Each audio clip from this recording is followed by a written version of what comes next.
Derdimi söylesem dağlar dayanmaz.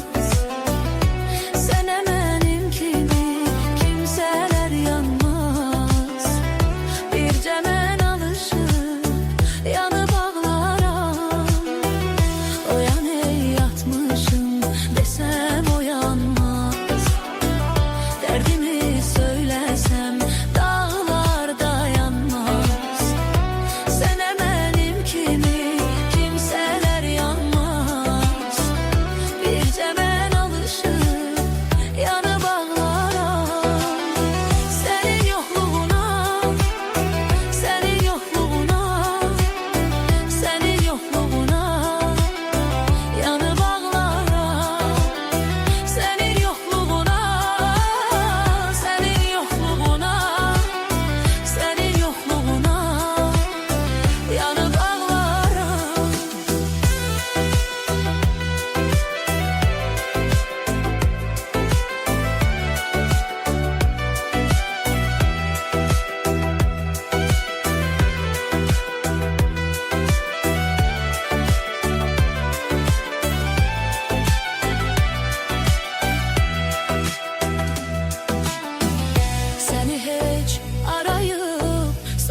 kimseler, ayrılık ebedi sanma ki gelir.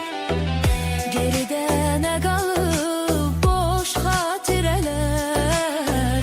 Seni güllerime dönüp ağlarım. Seni hiç arayıp sormaz kimseler. Ayrılık ebedi sanma ki gelir. Geride ne kalır boş hatireler. Seni günlerime dönüp ağlarım. Senin yokluğuna, senin yokluğuna, senin yokluğuna yanıp ağlarım.